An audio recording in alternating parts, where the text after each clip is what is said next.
Hello students and welcome to the session.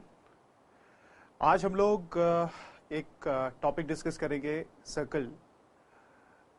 ये plane geometry का topic है। कहीं ना कहीं ये हम लोग एनटीएससी में यूज करते हैं, आपके क्लास 10th के बोर्ड में यूज होता है, 11th 12th में कहीं कॉन्सेप्चुअली थोड़ा कहीं यूज हो जाए वो अलग है, क्योंकि वहाँ तो जनरली कोऑर्डिनेट की बात करते हैं हम लोग, बट है बहुत इंपॉर्टेंट। ठीक है, चलिए समझने की कोशिश करते हैं। फंडामेंटली हमारे पास 5 और 6 थियोरम्स हैं जिसको मैं डिस्कस करूंगा। कोई प्रूव नहीं करूंगा, जस्ट उस थियोरम को डायग्रामेटिकली एक्सप्लेन करने की कोशिश करूंगा। ठीक है ना, उन थियोरम्स को। So that is what the theme of this particular session is. तो अगर आप इस टॉपिक को देखें, ये टॉपिक जो है ये है tangent properties of circles, right.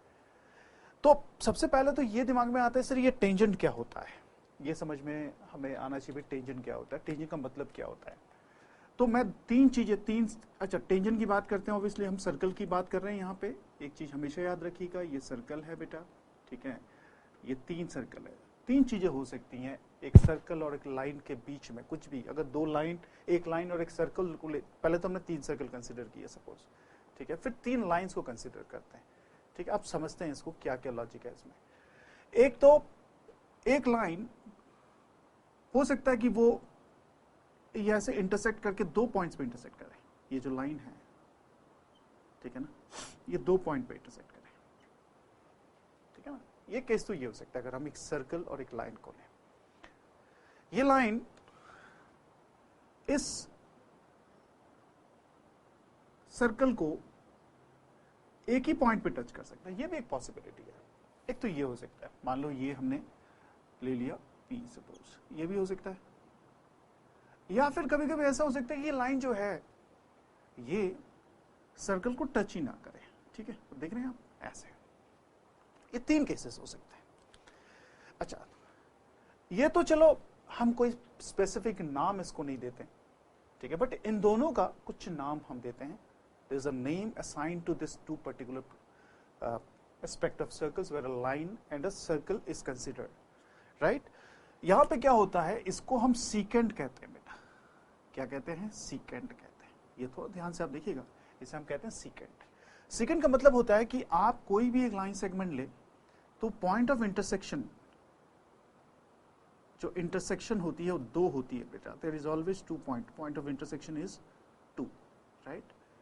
तो ये सीकेंट कहलाता है। कभी भी कोई भी लाइन पॉइंट ऑफ इंटरसेक्शन की बात करते हैं, अगर ये सर्कल को इंटरसेक्ट करता है 2 पॉइंट्स पे, तो इसे हम सीकेंट कहते हैं। अगर ये चीज लाइन सर्कल को इंटरसेक्ट करता है एक पॉइंट पे, या फिर टच करता है एक पॉइंट पे, you can see only 1 point, तो इसे हम टेंजेंट कहते हैं बेटा।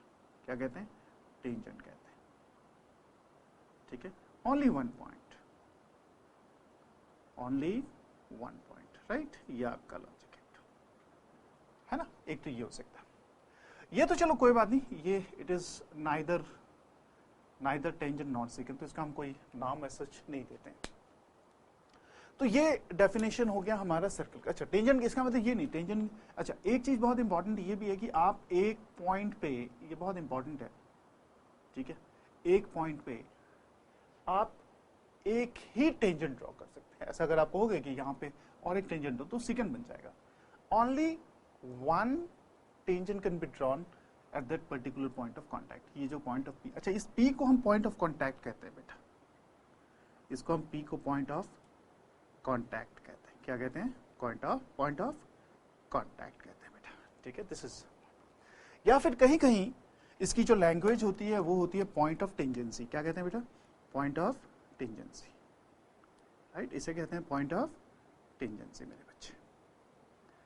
ठीक है, ये हमेशा याद रखिएगा। तो हमारी जो जो हमारा मेन टारगेट होगा इस पर्टिकुलर टॉपिक में, वो जनरली मैक्सिमम टेंजेंट से ही रिलेटेड है। तो पहले हम समझते हैं एक के बाद एक। पहले तो आपने ये समझ लिया क्या क्या नहीं है, ठीक है। एक टेंजेंट सीकेंट मैंने बताया, जहां पे ये लाइन जा रही है, ऑब्वियसली ये लाइन की ही बात हो रही है, ठीक है। हम सीकेंट और टेंजेंट की जब भी बात करते हैं तो we are talking about a line only. Line circle को 2 पॉइंट्स पे इंटरसेक्ट करती है तो उसे हम सीकेंट कहते हैं। लाइन सर्कल को एक पॉइंट पे इंटरसेक्ट करती है तो उसे हम कहते हैं टेंजेंट। जिसे P को हम कहते हैं पॉइंट ऑफ कॉन्टैक्ट या फिर पॉइंट ऑफ टेंजेंसी, इसे हम टेंजेंसी कहेंगे, ठीक है, टेंजेंसी कहते हैं, राइट, ये आप देखें, ओके। अच्छा, तो इससे related based on this two things, secant and tangent, mostly tangent, we have few theorems lined up. तो एक के बाद एक थ्योरम को हम डिस्कस करते हैं, कोई प्रूव नहीं करेंगे, जस्ट एक थियोरेटिकल क्लास है। Let me tell you, I will make you understand the theorem. उसमें जो थ्योरम है उसमें कैसे हम ड्रॉ करते हैं डायग्राम को, कैसे सर्कल को बनाते हैं, वो डिस्कस करेंगे। तो पहला जो थ्योरम है, हम चलते हैं अभी थ्योरम में, ठीक है ना। The first theorem we are talking about, हम इसकी बात करते हैं बेटा। आप देखिए, एक एक थ्योरम देखते हैं, दो थ्योरम्स मैंने लिखे हैं, इन दोनों थ्योरम को हम डिस्कस करते हैं एक के बाद एक, राइट। चलिए, तो यहां पे क्या होता है, इसने ये कहा कि भाई a tangent to the circle is perpendicular to the radius through the point of contact। इस थ्योरम को हम समझने की कोशिश करते हैं बेटा, ये हमारे लिए मेन इंपॉर्टेंट है, ठीक है। तो मेरा यहाँ पे कोई प्रूफ की बात नहीं हो रही, मैं जस्ट एक एक्सप्लेनेशन दे रहा हूँ, राइट। समझने की हम कोशिश करेंगे। जनरली ये जो एक्सप्लेनेशन है, ये जो पर्टिकुलर सेशन है, जनरली एनटीएससी के लिए बहुत, एक आपके लिए एनटीएससी के बच्चों के लिए बहुत फायदेमंद रहेगा। यहाँ पे डायरेक्टली हम हिट करेंगे उन कॉन्सेप्ट्स पे, थियोरेटिकल नहीं, कॉन्सेप्ट पे हिट करेंगे, कॉन्सेप्ट को समझने की कोशिश करेंगे, फिर हम प्रॉब्लम सॉल्विंग जब हम करेंगे तो वो काफी आसान हो जाएगा, ठीक है। अच्छा जी, तो एक सर्कल पहले ड्रॉ करते हैं मेरे बच्चों। सर्कल को हमने ड्रॉ किया, ठीक है, हमने सर्कल को ड्रॉ किया मेरे बच्चे। फिर हमने कहा कि एक टेंजेंट इज ड्रॉन, एक टेंजेंट हमने ड्रॉ किया ऐसे, ठीक है। आप देखेंगे टेंजेंट टू द सर्कल, तो ये आपका सर्कल हो गया, ये आपका टेंजेंट हो गया सपोज, राइट, ये आपका सर्कल हो गया, ये आपका सेंटर हो गया ओ।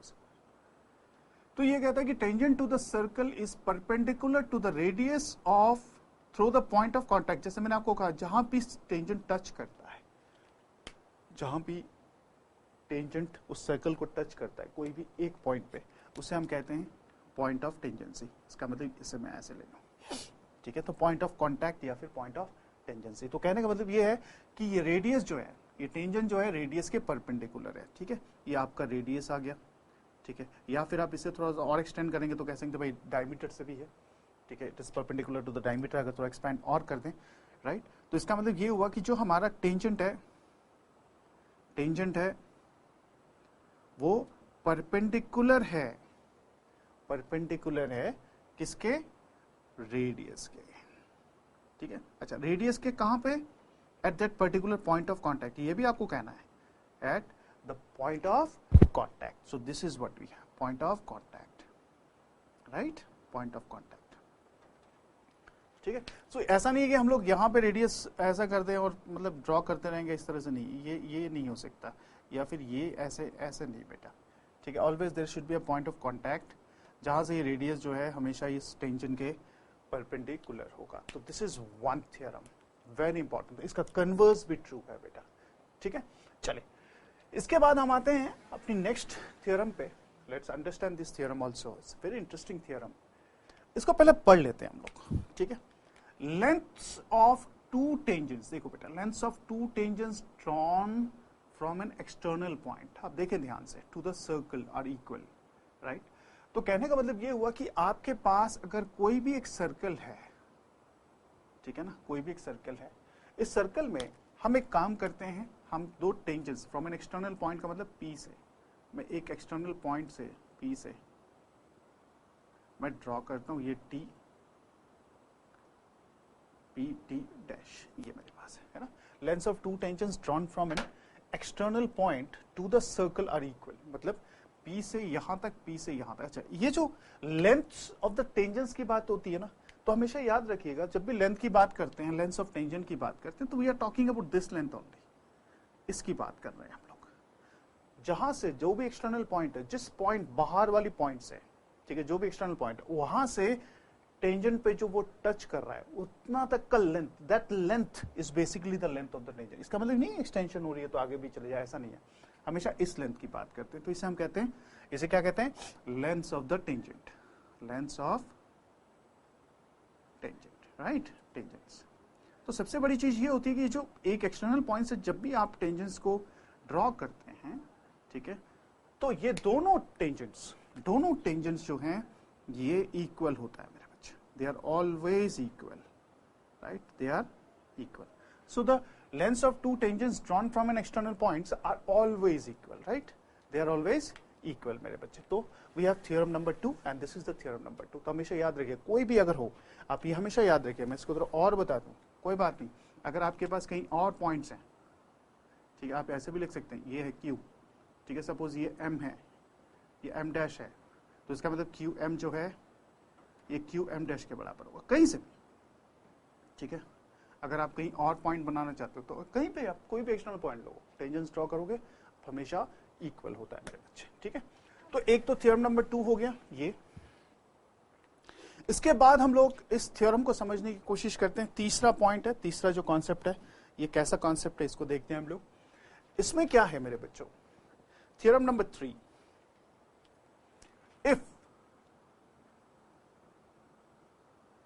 To tangents are drawn from an external point. ध्यान से देखें बेटा, ठीक है. तो एक पहले तो हम डायग्राम एक बना लें ऐसे, है ना, ऐसे डायग्राम ध्यान से देखें, ठीक है ना. एक एक्सटर्नल पॉइंट से हमने ड्रॉ किया, ये आपका एक्सटर्नल पॉइंट है बेटा, है ना, ये एक्सटर्नल पॉइंट है. तो ये आपका P है, ये आपका T है, ये आपका T डैश है, PT एंड PT डैश है, राइट.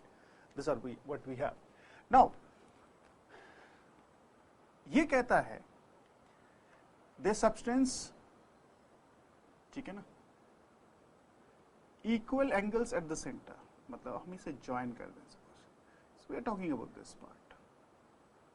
तो अगर मैं इसे 1 लेता हूं, इसे 2 लेता हूं, तो आप समझें एट द सेंटर मतलब O की हम बात कर रहे हैं, ठीक है. We are talking about O.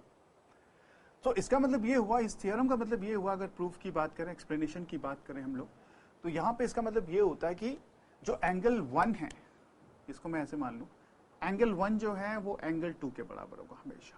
This is a very important theorem बेटा, ठीक है. प्रॉब्लम सॉल्विंग करेंगे तो ज्यादा आसान हो जाएगा, चीजें हम समझ लें एक बार. उसके बाद ये कहा गया भाई, they are equally inclined to the segment joining the centre to the point. They are equally inclined to the segment joining the centre to the circle बेटा, टू द पॉइंट, राइट. ये आप देख लेंगे एक बार, है ना. अच्छा, उसके बाद ये हमारा तीसरा पॉइंट, इसको दूसरा पॉइंट, इसको लिख लेते हैं, कोई बात नहीं. इसका मतलब ये हुआ कि आप 3 लेते हैं, इसे 4 लेते हैं बेटा. तो यहाँ पे आपके पास angle 3 is equal to angle 4. ये भी एक बहुत इंपॉर्टेंट पॉइंट है, ठीक है. तो इस पॉइंट को भी आप याद रखिएगा, right. So angle 1 is equal to angle 3. तो अब कहीं पर भी आप ऐसे देखेंगे, किसी भी जगह कोई भी सर्कल है, ठीक है, अगर आपके पास ऐसा कुछ दिया हुआ है, एक 2 टेंजेंट्स दिए हुए हैं, राइट. आप यहाँ से एक परपेंडिकुलर ऐसे ड्रॉप करते हैं, ये आपका परपेंडिकुलर है, ये आपका O है, ये आपका P है, ये आपका T है, ये आपका T डैश है, राइट. ऐसे लेते हैं हम लोग, इसे ज्वाइन करते हैं मेरे बच्चे, ठीक है ना. तो हमेशा याद रखिएगा, जो ये वाली एंगल है वो इसके बराबर होगा, कैसे भी आप शेप में ले, ठीक है. अगर ये x है तो ये भी x होगा, राइट. इसी तरह से अगर मैं कहता हूँ ये y है तो ये आपका y होगा मेरे बच्चे, ठीक है. So this is how you do this particular theorem, right. इसके बाद बेटा 2 थ्योरम्स और हैं, इसे भी हम थोड़ा देख लेते हैं, समझ लेते हैं, ठीक है. बहुत इंपॉर्टेंट थ्योरम है. पहले इस क्वेश्चन को समझते हैं, थ्योरम को समझते हैं, उसके बाद इस पर डिस्कस करेंगे हम, ठीक है ना. देखिए आप, तो कहने का मतलब ये है कि इस पर्टिकुलर थियोरेटिकल एक्सप्लेनेशन में मैं साथ में ये लेके चलता हूँ थ्योरम को, दोनों थ्योरम्स हैं, ठीक है ना. पहले एक बार थ्योरम को पढ़ते हैं मेरे बच्चों. If 2 chords of a circle intersect inside or outside the circle. अब 2 चीजें हैं यहाँ पे, देखिएगा. एक्सप्लेनेशन 4th का या आंसर नंबर 4, ठीक है ना, हम इसको समझते हैं. Explanation 4th theorem, theorem number 4, right, है ना. इसको समझते हैं. हमारे पास 2 चीजें हैं. अगर मेरे पास 2 सर्कल्स हैं, सॉरी 2 कॉर्ड्स हैं, ठीक है, वो कहता है कि 2 कॉर्ड जो है वो इंटरसेक्ट करता है इनसाइड. एक तो ये है, इसमें दिया हुआ है इफ 2 कॉर्ड्स, इफ 2, आप देखें समझें एक बार, if 2 chords of a circle intersect inside और outside the circle when produced, the rectangle formed by the 2 segments of the one chord is equal in area to the rectangle formed by the 2 segments of the another chord. अभी समझने की कोशिश करते हैं rectangle का मतलब क्या है. खैर रेक्टेंगल यहाँ पे हमें उस एरिया की लॉजिक पे नहीं जाना है, हमें वो रिलेशन समझने की जरूरत है. जैसे हम इसको अभी बताते हैं तो कहने का मतलब ये हुआ कि हम यहाँ पे ऐसे लेते हैं हम लोग, अब देखें यहाँ पे this is explanation number 4 we are talking about, ठीक है ना। सो उसके बाद एक तो एक्सटर्नल वाला भी ले लेते हैं, चलो ये आपका एक्सटर्नल है, ए बी सी डी, ये पी पे इंटरसेक्ट करता है, ठीक है ना, ऐसे क्या करता है, ये पी पे इंटरसेक्ट करता है, राइट। इसी तरह से अगर हम ए बी और सी डी की बात करें और यहाँ पे पी को रखें, ठीक है, दो केसेस हो गए, एक तो इंटरनली, एक इंटरनली, ठीक है ना, एक तो आपके पास इंटरनली करता है इंटरसेक्ट, एक एक्सटर्नली इंटरसेक्ट करता है। तो यहाँ पे क्या है कि जो रिलेशन बनता है, area rectangle found by the two segments of one chord is equal in area, ठीक है। खैर ये रिलेशन जैसे मैंने कहा एरिया के लिए हमेशा हमें लेंथ चाहिए होता है, ब्रेथ चाहिए होता है, तो हमारे लिए क्या है कि यहाँ पे जो ये लेंथ है, ये इससे एक लेंथ ये, एक ब्रेथ ये मान लो, या जो भी है, इसे ब्रेथ मान लो, इसे लेंथ मान लो, इसे लेंथ मान लो, इसे ब्रेथ मान लो, ठीक है, कोई हमारे पास डायमेंशन नहीं है। तो इनकी जो प्रोडक्ट होती है, थ्योरम ये कहता है कि जो इनकी प्रोडक्ट होती है ना बेटा, ठीक है, वो हमेशा इसके बराबर होती है दोनों की। जैसे मैं कहता हूं कि ये वाली लेंथ से, मेरा एक्सप्लेनेशन आप समझे, अगर आप कहा कि भैया एपी और पीबी दो लेंथ है, तो एक लेंथ को मैं लेंथ, एक इस पार्ट को मैं लेंथ मान, इस सेगमेंट को लेंथ मानता हूं, इसको ब्रेथ मानता हूं, तो length into breadth, length into breadth, इस कॉर्ड के दो पार्ट से जो हमारा एरिया बनेगा, रेक्टेंगल बनेगा, ठीक है, कोई एक रेक्टेंगल बनेगा, उस रेक्टेंगल को हम बना नहीं रहे, रेक्टेंगल बनेगा, राइट। इसी तरह से इस वाले पार्ट और इस वाले पार्ट के बीच जो दो पार्ट्स हैं, ठीक है ना, इन दोनों पार्ट से एक रेक्टेंगल बनेगा। अगर हम दोनों पार्ट्स को यूज करें, दोनों लाइन सेगमेंट, तो एक रेक्टेंगल बना सकते हैं। उसका एरिया क्या होगा, ये लेंथ और ये ब्रेथ मान लो, तो ये आ गया अल्टीमेटली, ठीक है। सिमिलरली हम इस वाले केस में भी देखेंगे कि सेम लॉजिक लगाते हैं, P A into P B, तो ये भी आपका एक एरिया टाइप का बन गया। तो बेसिकली ये एक रिलेशन है जिसको हम प्रॉब्लम सॉल्विंग में काफी यूज करते हैं। तो मेरे ख्याल से आपको समझ में आ गया होगा। फिर से मैं बता दूं, अगर आप ये सोच रहे हैं कि एरिया कैसे आया, तो एरिया ऐसा आया बेटा कि आपके पास ए पी, ठीक है, और बी है, सपोज आपको मैं थोड़ा समझा दूं इस पार्ट को, ठीक है, लेट्स अंडरस्टैंड दिस पार्ट, कि अगर मैं कहता हूं P A into P B की अगर बात करूं मैं, तो ये मेरा एक एरिया बन गया, right. Area in the sense कि मैं पी ए लेता हूं और मैं बी लेता हूं सपोज, ठीक है ना, ऐसे। तो अब देखेंगे इसको कंप्लीट करेंगे तो एक रेक्टेंगल बन गया ना, एक रेक्टेंगल बनेगा ना। तो P A into P B, खैर ये सिमिलरिटी से प्रूव होता है, ठीक है ना, इसको प्रूव करने का तरीका होता है, राइट। तो हम लोग क्या करते हैं, इसको कंसीडर ऐसा नहीं करते हैं, बस एक रिलेशन के तौर पे हम इसे याद रखते हैं बेटा, whenever there is an such type of things appears. इसी के बाद हम लोग एक्सप्लेनेशन, आंसर नंबर 5 पे चलते हैं, एक्सप्लेनेशन 5 पे चलते हैं, थोड़ा समझने की कोशिश करते हैं एक्सप्लेनेशन 5 पे। एक्सप्लेनेशन 5 क्या है, वो ये कहता है कि भाई आप एक सर्कल लेते हो, ठीक है, पी एक पॉइंट है आपके पास, टी है, ए है, ये बी है, राइट। ये आपका सीकेंट है, this is a secant we are talking about, right. Now वो ये कहता है कि अगर पी ए भी एक सीकेंट है और पी टी एक टेंजेंट है, ठीक है, तो हमेशा एक चीज याद रखिएगा कि जो पी टी स्क्वायर है वो P A into P B है। आएगा कैसे, प्रूव वूफ करने का हमारे टेक्निक्स हैं, काफी सारे बुक्स में, सब बुक्स में दिए हुए, टेक्स्ट बुक में दिया हुआ, इसको हम लोग generally we can prove using you know similarity and other may be other few methods also there. So ये दो चीजें हैं। तो explanation number 4 is this, P A into P B is equal to P C into P D. We are talking about the segment, जैसे area एक rectangle area की बात करते हैं तो obviously we are talking about this part. Explanation 5 की बात करते हैं तो P T square is always equal to P A into P B, right. This is how it goes. So explanation number 4, explanation number 5, these are the 5 important theorems we are talking about। आप इसको थोड़ा सा ध्यान से देखिएगा, problem solving NTSC के problem solve में काफी यूजफुल होगा, ठीक है। And definitely you will get you know the things, जो भी सम्स दिए रहेंगे उसमें आपको काफी हेल्प मिलेगा इन क्वेश्चंस को सॉल्व करने के लिए, ठीक है ना। तो आप एक बार इसे गो थ्रू करें and hopefully you understood this particular concepts, ठीक है, एंड प्रॉब्लम इस पे सॉल्व करें, that is the main thing, ठीक है ना, ये तो थियरी पार्ट हो गई। इस पर प्रॉब्लम जितना आप सॉल्व करोगे आपके कॉन्सेप्ट्स और क्लियर होंगे, right. Thank you, God bless you.